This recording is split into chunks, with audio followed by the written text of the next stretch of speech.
सलाम, नमस्ते, सत श्री अकाल।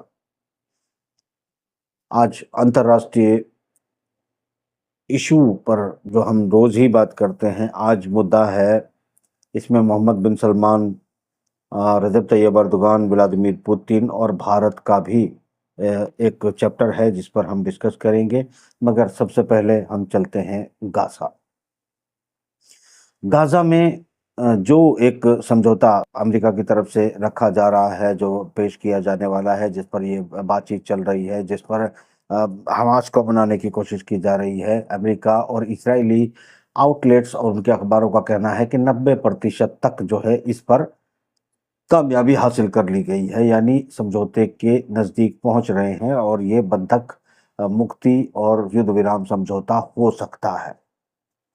यहाँ इसे मतलब बंधक मुक्ति कहें या बंधक विनिमय कहें, क्योंकि कुछ लोगों को अगर यहाँ से हमास छोड़ेगा तो वो इजराइल को भी उसी उनके जो उन्होंने मांग रखी है उसी अनुपात में उन्हें छोड़ना होगा। तो ये एक तबादला जो है वो होगा इजराइल के और गाज़ा के बीच में, जिस पर अभी जो अमेरिकी मंत्री है उनका कहना है, जो इसको केयरटेकर जो इसको देख रहे हैं पूरे मामले को, वो कह रहे हैं कि भाई ये सही समय है और इस समझौते से पीछे नहीं हटा जा सकता, इसे छोड़ा नहीं जा सकता, समझौता हमें करना होगा। जबकि नेतन्याहू किसी भी कीमत पे समझौता करने के मूड में नहीं है, वो कोई ना कोई लकोना लगा देता है, समझौता बैकआउट हो जाता है और फिर उसी दिन जब समझौते पर बात चल रही होती है, नेतन्याहू की फोर्सेस जो है वो हमले कर रही होती है। फिलहाल थोड़ी सी सिचुएशन बदल चुकी है, क्योंकि उनके जो आर्मी चीफ हैं, वो उनके जो कमांडर्स हैं, वो ये बैकआउट कर रहे हैं, लड़ने से मना कर रहे हैं। हिजबुल्लाह ने अपनी ताकत कल भी दिखाई थी, हिजबुल्लाह आज भी अपनी ताकत दिखा रहा है और नॉर्थ इजराइल जो है वो खाली होता हुआ लगातार जा रहा है, क्योंकि हमले सफल हो रहे हैं और एयर डिफेंस सिस्टम जो है वो काम नहीं कर रहे हैं। अब विकल्प बचता है कि भारी तादाद में फुल फ्लैश जो है लेबनान के ऊपर हमला करे। इजराइल और तमाम अपने एयरक्राफ्ट, वो अपने F-35, F-15, F-16, F-18 सबका इस्तेमाल करे और वो किसी तरह या फिर परमाणु डाल के वो लेबनान को उड़ा दे, तो शायद वो किसी तरह वहाँ टिक सकता है। तो दुनिया हाथ पे हाथ रख के देखती रहेगी और नेतन्याहू ये सारा काम कर लेगा। ये एक ऐसा सपना है जिसे पूरा होने के लिए मतलब बात करना भी मेरे ख्याल से फालतू और फजूल है। कुल मिलाकर सिचुएशन ये है कि एयर डिफेंस सिस्टम एक तरफ अमेरिका के और उसके इत्तहादी जर्मनी, ब्रिटेन, फ्रांस के सब फेल होते हुए नजर आ रहे हैं। दूसरी तरफ जो नई किस्म के एयर डिफेंस सिस्टम है वो ऐलान किया है तुर्की ने भी कि उन्होंने एक बड़ा तेज तर्रार एयर डिफेंस सिस्टम बना लिया है, जिससे वो सफलतापूर्वक जो है उसे टेस्ट कर चुके हैं। और अगर इजराइल अपनी हरकतों से बाज ना आया तो लेबनान को यानी हिजबुल्लाह को और हूतीस को तुर्की अपना एयर डिफेंस सिस्टम दे सकता है। उसके बाद F-35 और F-18 जैसी चीज़ें मेरे ख्याल से वो फिर सीरिया या माफ करना लेबनान के अंदर घुसने का वो भी एक ख्वाब रह जाएगा। उसके पास फिर इजराइल यानी हमास या हिजबुल्लाह समझौते को मानने की बात भी करें, अमेरिका के मनाने पर भी माने, ये बहुत नामुमकिन सी बात हो जाएगी। तो शायद इसलिए टाइम बाएं, क्योंकि पुतिन ये कह रहा है कि दरअसल टाइम खींचने के लिए ये किसी न किसी तरह के नए हथियार अमेरिका से, ब्रिटेन से आ जाएं। ये इजराइल जो है वो नेतन्याहू ये कोशिश कर रहा है कि समझौते में लारा लप्पा लगाए रखो, तब तक हमारे पास कुछ हथियार पहुंच जाएंगे जिससे हम जो नए किस्म के हमले जो है हिजबुल्लाह कर रहा है उनके जो हमले हैं उनको रोक पाएंगे। तो कुल मिलाकर पुतिन का ये मानना है, तो पुतिन अगर ये कह रहा है तो वो भी सही कह रहा होगा। अमेरिका तो धोखा देने का काम करता ही है, क्योंकि अमेरिका का धोखा वो सिर्फ जो है एक ही जगह पे चलता है, ऐसा नहीं है दोस्तों। मैं आपको इसमें इंडिया को भी कनेक्ट करके बताऊंगा कि अमेरिका किस तरह के खेल खेलता है। यानी अमेरिका पूरी दुनिया में युद्ध चाहता है, इसमें कोई दो राय नहीं। उनका एस्टेब्लिशमेंट युद्ध चाहता है, दुनिया को बड़ी आग में धकेलना चाहता है, चीन को बर्बाद करना चाहता है। ये बहुत क्लियर है। रूस को भी खत्म करने का सपना देख रहा था, मगर अब शायद वो इस पर सहमत हो चुका है कि रूस को नहीं हराया जा सकता। चूंकि लावारोव का एक बयान बहुत वाज़ेह है, जिसमें लावारोव ने कहा है कि अमेरिका को रूस की रेड लाइन के बारे में अच्छी तरह पता है। तो इसका मतलब डिप्लोमेटिकली ये होता है कि अमेरिका की औकात नहीं है कि रूस को उस हद तक उकसाए कि वो अमेरिका को ही तबाह कर दे। तो कुल मिलाकर ये अब उनका मकसद ये है कि जो उनके छोटे प्लेयर्स हैं, वो उनको लड़ाए और जो नई व्यवस्था, नई विश्व व्यवस्था वो लाना चाहते थे, उसमें इसे रिकैलकुलेट करवाएं और एक तरह से इसको मिटो दें लकीरों को, ताकि लोग आपस में लड़ मरें, चाहे वो गृह युद्ध में समाप्त हो जाएं या एक दूसरे से लड़ के समाप्त हों, और फिर उनकी जो नई व्यवस्था है उसमें ये सब लोग फिर से अपनी जो देशों की अर्थव्यवस्था की जीने की शुरुआत कर सकें, यानी नए तरह के उनके गुलाम बनकर दुनिया उभरे। जो एक देखिए आने वाला वक्त बताएगा कि क्या होता है क्या नहीं होता है। अब मैं भारत का इसमें कनेक्शन आपको बताता हूं कि आज की बातचीत में क्या है। भारत का इसमें सीधे सीधे कनेक्शन ये है कि भारत को लेकर, यानी अडानी अंबानी इनकी कंपनियों को लेकर एक टाइम बिजनेस मैगजीन है, उसने काफ़ी कुछ खुलासे किए हैं कि किस तरीके से रूस के साथ व्यापार बढ़ा, किस तरीके से वो प्रॉफिट कमा रहे हैं। वो आप खुद पढ़ लीजिएगा टाइम मैगजीन में जाके कि वो क्या है टाइम बिजनेस मैगजीन में, कि देखें कि वो उन्होंने क्या लिखा है अडानी अंबानी और भारत के बारे में, और फिर रूस के रिश्तों के बारे में, कैसे करेंसी का मैनिपुलेशन हो रहा है। एक तरफ आपको पता होगा कि हम कह रहे हैं कि हमारे खजाने भरे हुए हैं और हमारे पास फॉरेन करेंसी बहुत आ रही है। तो मैं आपको ये बता दूं कि हाँ, रूस ने एक लेख लिखा है, कुछ बातें कही हैं जिसमें उनकी तरफ से क्लैरिफिकेशन दिया गया है कि 2018 तक भारत का व्यापार जो है वो इंपोर्ट ऑयल फील्ड में जो होता था भारत के साथ में, वो 10 से 12 बिलियन डॉलर का था। 10 या 12 बिलियन का डॉलर, जबकि भारत का बहुत गहरा साझेदार रशिया था, मगर यहाँ हमारा उनके साथ व्यापार 10 से 12 बिलियन डॉलर का ही था। आज की तारीख में ये हमारा तकरीबन 67 से 68 बिलियन डॉलर पहुंच चुका है। मिलियन नहीं, बिलियन कह रहा हूं। तो 67 से 68 बिलियन डॉलर हमारा व्यापार सालाना पहुंच चुका है रशिया के साथ, और इसमें हम मुख्य थे। हालांकि हम फर्टिलाइजर पहले भी मंगाते थे, पेट्रोलियम केमिकल हम इंपोर्ट करते थे, और पेट्रोलियम पदार्थ और खास तौर से उर्वरक, फर्टिलाइजर्स, ये सब चीज़ें हम रशिया से मंगाते थे। और जिसके साथ हमारा उनका, और हथियारों का व्यापार तो उनके साथ है ही, हमारी उनकी फैक्ट्री उनके साथ है, मिसाइल बनाने वाली और इंजन बनाने, बहुत सारी चीज़ें डिफेंस की हमारी रशिया के साथ जुड़ी हुई है, वो आप लोग सब जानते हैं। अब कितने दिन जुड़ी रहेंगी ये तो मैं नहीं कह सकता, मगर ये जो बिजनेस है, यानी हम 67-68 बिलियन डॉलर पर पहुंचे, तो इसमें हुआ क्या है? उसमें हुआ ये है कि भारत का यूरोप को एक्सपोर्ट पेट्रोलियम पदार्थ और पेट्रोलियम का बाय प्रोडक्ट होते हैं, पेट्रोलियम के बहुत सारे जो है पेट्रोल से बनते हैं, कच्चे तेल में से बनते हैं। बाय प्रोडक्ट, तेल के बाय बाय प्रोडक्ट और पेट्रोलियम पदार्थ और आपके पेट्रोलियम का जो एक्सपोर्ट है, वो यूरोप को 2500 गुना बढ़ा है। भारत का 2500 गुना एक्सपोर्ट बढ़ा है यूरोप को। ये आप समझ सकते हैं कि 2500 गुना क्या होता है। तो अगर 2500 गुना एक्सपोर्ट आपका बढ़ा है, तो इंपोर्ट आपका रूस के साथ बढ़ा है। अब इसमें प्राइवेट कोई 2-3 लोग काम कर रहे हैं या इसका पूरे देश को फायदा हो रहा है, ये कैलकुलेशन वो पत्रकार करें जो रोज सरकार गिराते हैं।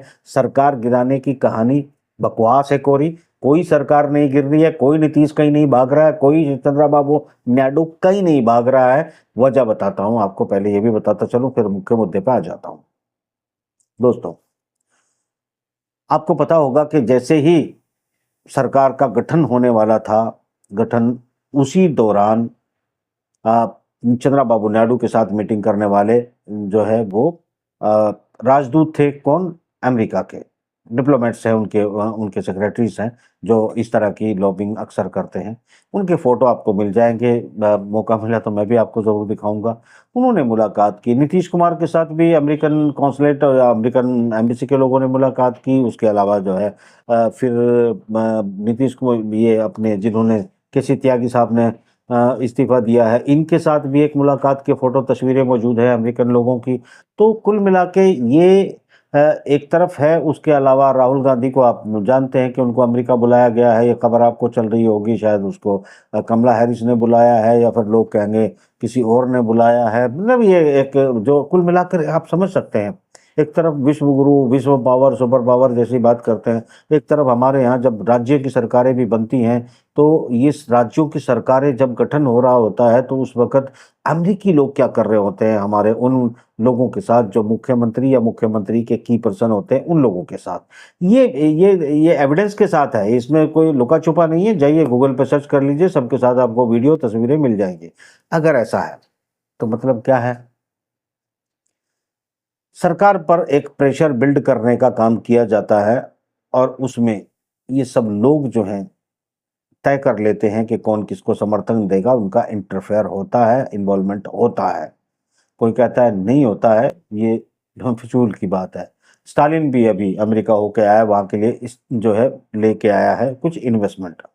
अब वो इन्वेस्टमेंट आते हैं तो उनकी गारंटी किस तरह की होती है कि आप उद्योग लगाएंगे तो हमारे पैसे की गारंटी क्या होगी, हमारी सुरक्षा की गारंटी क्या होगी, बहुत सारी चीज़ें अंतर्राष्ट्रीय इन्वॉल्व हो जाती है। मगर डायरेक्टली योगी जी भी जो है वो इन्वेस्टमेंट लाने की बात करते हैं, तो फिर बाकी सभी मुख्यमंत्री अगर टच में होते हैं तो फिर ये जो समर्थन लेना या देना या गिराना या बनाना है ना, ये किसी नेताओं की पार्टियों के दफ्तर के बाहर बैठे हुए छुट भैये जो खबर पास करते हैं इन पत्रकारों को, कल सरकार गिर जाएगी, अब यहाँ से ये हिल गया तो सत्ता हिलने लगी, पाए डोलने लगे। क्यों ये मनोरंजन देखकर आप अपने दिल को तसल्ली दे रहे हो? यही मनोरंजन पत्रकारों ने तुम लोगों को वो बना दिया है जो मैं अपने मुंह से शब्द नहीं बोल सकता, मगर दुनिया तुम्हारे बारे में बोलती है कि तुम क्या बन चुके हो। और बनाने वाले वो पत्रकार हैं जो क्या इनकी क्या है, नीतीश कुमार उन्हें फोन करके बताता है कि मैं विड्रॉ करने वाला हूँ, चंद्रबाबू नायडू बता रहा है कि मैं विड्रॉ करने वाला हूँ। इनके बाहर बैठे हुए चपरासियों से इनकी बात होती है और उन्होंने कुछ हलचल देखी होती है, अरे नीतीश कुमार चाय का कप ऐसे उठा रहा था, मैं समझ गया सरकार गिरने वाली है। फिजूल की बातें हैं। कुछ अकल से काम लो, होश में काम लो। और ये सब कुछ जो चल रहा है ना, सीधे मैंने आपको क्या बताया, आपका एक्सपोर्ट बढ़ चुका है, 2,500 गुना बढ़ चुका है, रूस से आ रहा है। अमेरिका का भी हमें संतुलन बनाए रखना पड़ता है। अमेरिका के साथ हमारा जो है स्टालिन जा रहा है, हमारे मुख्यमंत्रियों से मुलाकातें हो रही हैं, हमारे इंडस्ट्री का इन्वेस्टमेंट आ रहा है, हथियारों की कंपनी में पार्टनरशिप हो रही है, और ये सब कुछ भी चल रहा है। साथ साथ दोस्तों, चीन से हमारा इंपोर्ट और भी बढ़ा है।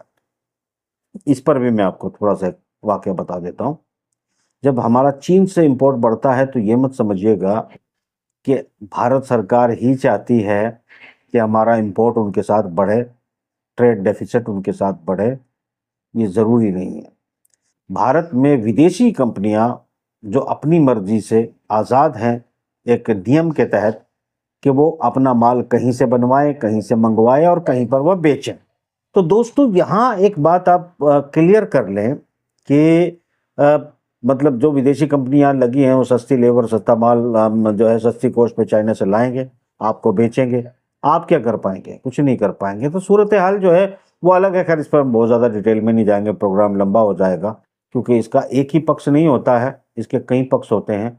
कुल मिलाकर मगर टारगेट पर जो है, ये पूरे सिनेरियो पर जब हमने शुरू किया था, वो टारगेट पर इसलिए भारत है क्योंकि भारत अगर चीन के साथ कोई तकरार पैदा नहीं करता है, जो कि अमेरिका खुल्लम खुल्ला चाहता है, तो फिर या तो सत्ता गिराई जाएगी या फिर वो जो मुलाकातें थी वो किसी ना किसी काम आएंगी। और फिर अगर हम उलझते हैं उस सिलसिले में तो फिर हम कहाँ जाएंगे हमको नहीं पता है। मगर फिलहाल जो है मैं आपको ये तो ज़रूर बताता चलूँ कि अब जिस मुद्दे पे हमने कहा था कि भारत का जिक्र है, तो भारत का जिक्र मैंने कर लिया। अब बचे हैं रजब तैयब अर्दोगान और मोहम्मद बिन सलमान।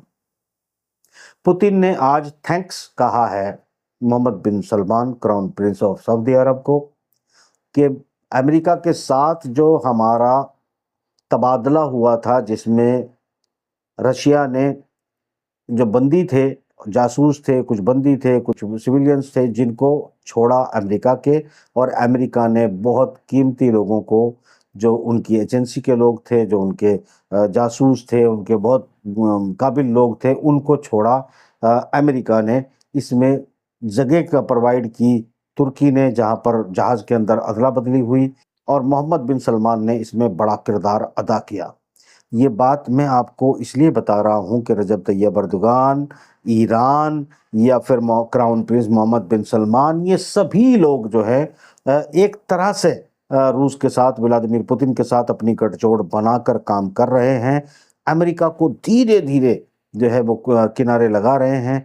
अमेरिका समझ रहा है, हो सकता है ट्रंप अगर जीत कर आ जाए तो अमेरिका किसी हद तक जो है फिर से अपनी रिकवरी कर लेगा, और जिन नफरत के सौदागरों के हाथ में इस वक्त पूरी कमान है, और कमला हैरिस अगर अमेरिका में आती है तो बहुत तेजी से पत्थरों के दौर में जाएगा, अपने लोगों का खर्चा चलाना उसको मुश्किल हो जाएगा। आज ये बात अजीब सी लग सकती है, मेरी हर बात आपको अजीब ही लगती है, मगर सच्चाई वही होती है।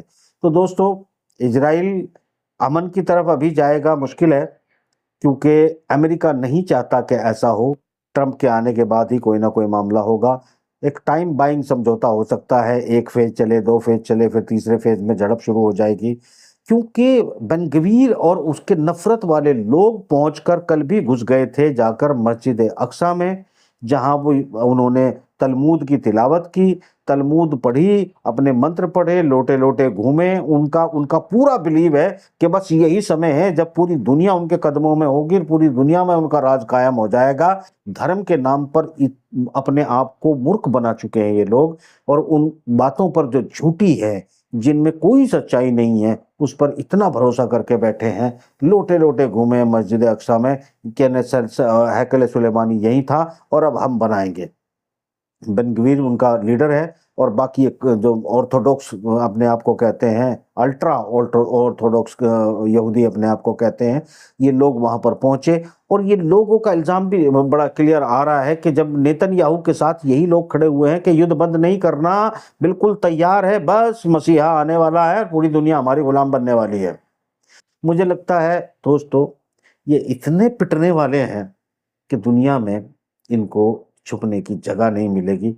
जब किसी के प्रति आप इतनी नफरत पैदा कर देते हो ना, तो फिर पूरी दुनिया से दौड़ाए जाते हो। इसका सबूत आज मुखिन में, जर्मनी में, इनके वाणिज्य दूतावास पर एक बार फिर हमला हुआ, और वो आज का दिन वो था जब 1972 में इजराइल के खिलाड़ियों की 11 की टीम को जो है, ओलंपिक टीम को उड़ा दिया था किसी आतंकवादी घटना में। बिल्कुल ऐसा नहीं होना चाहिए, किसी खिलाड़ी को मारना और इस तरह का हमला करना बिल्कुल गलत है। अगर हमास के अंडर में बंधक मौजूद हैं तो उनकी हिफाजत, अपनी जान पे खेलना इस्लामिक सिद्धांत के हिसाब से उनका फर्ज है। यानी ये सब चीज़ें जो एक नैतिकता होती है, उसका उसका कायम रहना बहुत ज़रूरी है। इजराइल किसी नैतिकता को नहीं मानता, दरअसल वो अनैतिक होना ही इजराइल का दूसरा नाम अनैतिकता है, असंवैधानिक है। वो किसी नियम को मानता, ना कानून को मानता। उसकी वजह क्या है? जब किसी के पास एक्स्ट्रा ताकत आ जाती है, यानी कि सारे बैंक और सारी चीज़ें और सारी कुछ जो इजराइल और यहूदियों के मालिक हैं, उन यहूदियों के पास सारी चीज़ें आ गई, लोगों को पता नहीं लगा। लोग हिंदू, मुस्लिम, क्रिश्चियन, ऑर्थोडॉक्स इस तरीके से लड़ते रहे, जिस तरह आज भी लड़ रहे हैं। उन पर किसी का ध्यान गया ही नहीं, वो जाना भी नहीं और आगे भी नहीं जाएगा। मगर कुछ लोग हैं, गिने चुने 2-4 जिनका ध्यान चला गया है, वो उनको निश्चित रूप से ठोकेंगे। उनकी माँ भी नहीं उनको बचा सकती। नफरत करने वालों से गुजारिश है कि नफरत को खत्म करें।